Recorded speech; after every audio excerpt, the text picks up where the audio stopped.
കോതമംഗലം സഹകരണ ബാങ്ക് ഓണത്തിന് ഒരു മുറം പച്ചക്കറി പദ്ധതി നടപ്പാക്കും.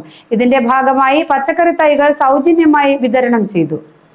ഓണക്കാലത്ത് പച്ചക്കറി ഉൽപാദനത്തിൽ സഹകാരികളെ സ്വയം പര്യാപ്തരാക്കുക എന്ന ലക്ഷ്യത്തോടെയാണ് കോതമംഗലം സഹകരണ ബാങ്ക് പദ്ധതി നടപ്പാക്കുന്നത്. പച്ചക്കറി തൈകളുടെ വിതരണോദ്ഘാടനം പ്രസിഡന്റ് എൽദോസ് പോൾ നിർവഹിച്ചു. ഡയറക്ടർ ബോർഡ് അംഗം അഡ്വക്കേറ്റ് പോൾ ഡേവിസ് അധ്യക്ഷനായി. KG Shaji, MG Prasad, Sajeev Sunny, Arun C Govind, Soumya Aneesh, Ramya Vinod, Sneha George, Aji Jose, Paulose K Mathew, Johny Kuriappu, secretary Deepu George തുടങ്ങിയവർ പങ്കെടുത്തു. ബാങ്കിന്റെ നെല്ലിക്കുഴി ശാഖയിൽ ബ്ലോക്ക് പഞ്ചായത്ത് അംഗം രഞ്ജിനി രവിയും, ചേലാട് ബ്രാഞ്ചിൽ മുനിസിപ്പൽ കൗൺസിലർ ഷിബി ബാബുവും, മലയൻകീഴ് ബ്രാഞ്ചിൽ കൗൺസിലർ സീത വിജയനും വിതരണോദ്ഘാടനം നടത്തി. സൗജന്യ നിരക്കിൽ ഫലവൃക്ഷ തൈകൾ, ഗ്രോ ബാഗ്, ജൈവവളം എന്നിവയും നൽകി. GTV news, Kothamangalam.